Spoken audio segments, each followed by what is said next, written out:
ব্ৰহ্মপুত্ৰৰ বুকুত বিলীন হ'ল ছফিকুল নিৰ্দোষ পুত্ৰক বিচাৰি নদীৰ পাৰত হিয়া ভাঙা কান্দোন অসহায় পিতৃ মাতৃৰ ব্ৰহ্মপুত্ৰ নদীৰ কালৰূপ আৰু তীব্ৰ সোঁতে মুহূৰ্ততে কাঢ়ি লৈ গ'ল এটা সপোন নিমিষতে স্তব্ধ কৰি পেলালে এটা পৰিয়ালৰ হাঁহি দৰং জিলাৰ শ্যামপুৰ আৰক্ষী থানাৰ অন্তৰ্গত বদলি বৰালী গাঁৱত সংঘটিত এক হৃদয় বিতৰক ঘটনাই এতিয়া সমগ্ৰ অঞ্চলটোতে গভীৰ শোকৰ ছাপ পেলাইছে বদলিচৰ গাঁৱৰ নিবাসী নুৰ হুছেইনৰ ২৬ বছৰীয়া পুত্ৰ ছফিকুল ইছলাম ব্ৰহ্মপুত্ৰ নদীৰ বুকুত পৰি সন্ধানহীন হোৱা ঘটনাই এতিয়া এক কৰুণ পৰিৱেশৰ সৃষ্টি কৰিছে পৰিয়ালৰ ভৱিষ্যতৰ আশা ডেকা ল'ৰাটো চকুৰ পলকতে নৈৰ বুকুত বিলীন হৈ যোৱা দৃশ্যই স্তব্ধ কৰি তুলিছে প্ৰত্যেকজন প্ৰত্যক্ষদৰ্শী প্ৰাপ্ত তথ্য অনুসৰি কালি আবেলি প্ৰায় ৪:৩০ বজাত সংঘটিত হৈছিল এই শোকাবহ ঘটনাটো দিনটোৰ ব্যস্ততাৰ অন্তত হয়তো নৈৰ পাৰলৈ যোৱা ছফিকুলে ভাবিব পৰা নাছিল যে ব্ৰহ্মপুত্ৰৰ এই ভয়ংকৰ সোঁতে তেওঁক চিৰদিনৰ বাবে আপোন মানুহবোৰৰ পৰা আঁতৰাই লৈ যাব নদীৰ পাৰত থকা অৱস্থাতে হঠাতে ভৰি পিছলি ব্ৰহ্মপুত্ৰৰ প্ৰবল সোঁতৰ মাজত পৰি যায় যুৱকজন মুহূৰ্তৰ ভিতৰতে নৈৰ উত্তাল তৰংগই ছফিকুলক নিজৰ বুকুলৈ বুৰাই নিয়ে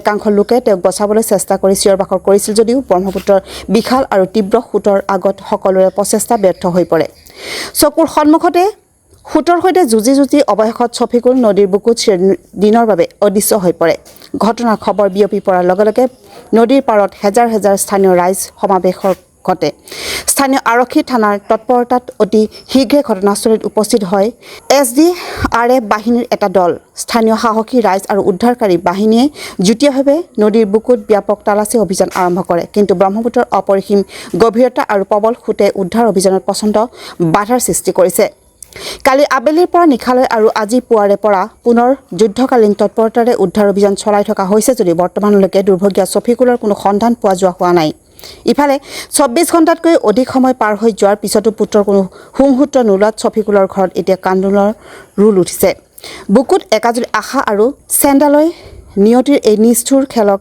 ধিয়াই নৈৰ পাৰতে মূৰ কুটি কান্দিছে অসহায় পিতৃ মাতৃ আৰু পৰিয়ালৰ লোকে মোৰ বোপাই ঘূৰি আহিব বুলি নদীৰ পাৰলৈ একেথৰে চাই থকা মাতৃৰ চকুৰ পানীয়ে নদীৰ পাৰৰ পৰিৱেশ অধিক গধুৰ আৰু কৰুণ কৰি তুলিছে সময় পাগৰি যোৱাৰ লগে লগে ছফিকুলৰ জীৱিততাই উদ্ধাৰ হোৱা আশা ক্ষীণ হৈ পৰিছে যদিও স্থানীয় প্ৰশাসন আৰু উদ্ধাৰকাৰী দলে এতিয়াও আশা এৰি দিয়া নাই যুৱকজনক উদ্ধাৰ নকৰা পৰ্যন্ত নদীৰ বুকুত এই কৰুণ আৰু সংগ্ৰামী অভিযান অব্যাহত থাকিব বুলি জানিব পৰা গৈছে news desk report AIN live কালি 4:30 মান বজাত আমি শ্যামপুৰ থানাত মানে এটা খবৰ পালোঁ আমি শ্যামপুৰ থানাতে আছিলোঁ খবৰ পালোঁ যে 3টা ল'ৰাই মানে এই চাপৰিৰ পৰা ইফালে আহিছিল কুঠিয়া মানে লগাবৰ কাৰণে কুঠিয়া গোটেই দিন লগাইছে 3টা ল'ৰাই লগাই মানে 4:30 মান বজাত সিহঁতৰ মানে কুঠিয়া লগোৱা শেষ হ'ল হোৱাৰ পিছত ল'ৰা 3টা এইফালে ব্ৰহ্মপুত্ৰ নদীৰ ওচৰত আহি মানে এইফালৰ পৰা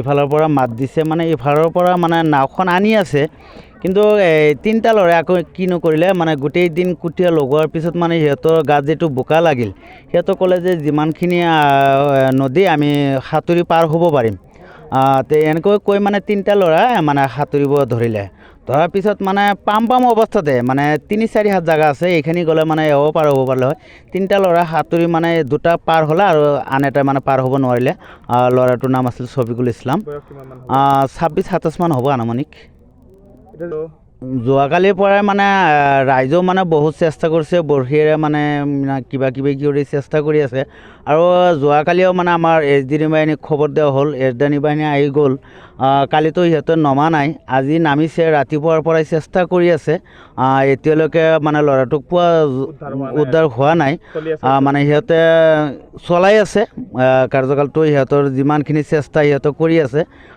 উদ্ধাৰ কৰিব মানে এটা সম্ভাৱনা আছে বুলি মানে ক'ব পাৰোঁ আৰু আশ্বাস দিছে যে আমি যিমানলৈকে পাৰোঁ আমি চেষ্টা কৰিম কিন্তু আৰক্ষী বাহিনীয়েও সহযোগ কৰিছে কালিৰ পৰাই আহিছে হয় শ্যামপুৰ থানাৰ পৰা আমাৰ ভাৰপ্ৰাপ্ত বিষয়া আছিল আৰু SI ছাৰো আহিছিল সহযোগ কৰিছে আমাক যোৱাকালি 4টা বজাত আমাক স্থানীয় ব্যক্তিয়ে আমাৰ অফিচত মেছেজ দিয়ে যে বদলি যিটো নেকি ব্ৰহ্মপুত্ৰ নদী সোঁত এজন ব্যক্তি নদীখন পাৰ হওঁতে তাৰমানে পানীৰ তলত ডুবি যায় সেই মৰ্মে খবৰ পাইকে আমি SDRF বাহিনী আৰু Darrang civil defence rescue team আহি ইয়াতে উপস্থিত হোৱাৰ পিছত আমি ৰেস্কিউ চলাই যাওঁ কিন্তু ৰাতি হোৱা ভাগত আমি যিহেতু ৰেস্কিউ নকৰোঁ ৰাতি হোৱাৰ লগে লগে আমি গ'লোঁ আকৌ আমি ৰাতিপুৱাই SDRF আৰু চিভিল ডিফেন্স ৰেস্কিউ টিম আহি এতিয়াও উদ্ধাৰ কাৰ্য আমাৰ অব্যাহত আছে, চলি আছে। কিন্তু এতিয়ালৈকে আমি সেই সদায় ব্যক্তিজনক এতিয়ালৈকে আমি সন্ধান পোৱা নাই। হয়, উদ্ধাৰকাৰী এতিয়ালৈকে অব্যাহত আছে আৰু স্থায়ী এওঁলোকে জনোৱা মতে ছফিকুল ইছলাম আছে। এজ মোটামুটি 26মান হ'ব। আৰু স্থানীয় ব্যক্তিসকলে আমাক ভালে সহযোগিতা কৰিছে আৰু এতিয়ালৈকে আমাৰ উদ্ধাৰ অভিযান বৰ্তমান অব্যাহত চলি আছে। এতিয়ালৈকে উদ্ধাৰ কৰিব পৰা নাই, যিহেতু নদীৰ সোঁতখনত অলপ পানী কাৰেণ্ট আছে, যিহেতুকে পানীৰ ধাৰ আছে। সেইকাৰণে ধৰি লওক আমাৰো অলপ আমিও অসুবিধাৰ সন্মুখীন হৈছোঁ।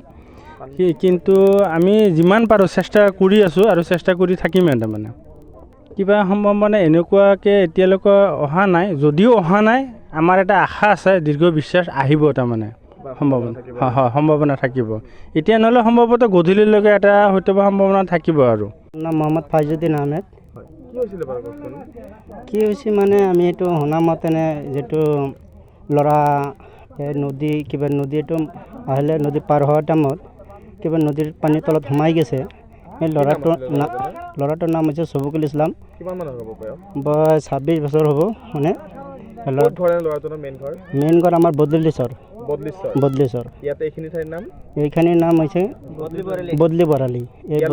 ইয়াতে আহিছিলোঁ। আহিবৰ কাৰণে নদীত চান ল'বৰ কাৰণে নামিছিলোঁ। নামাৰ পিছতে মানুহটো আজি নাই। কালি 3টা বজাৰ পৰা এনেকৈ খবৰ পাইছোঁ, সেই মানুহটো নাই, পোৱা নাই।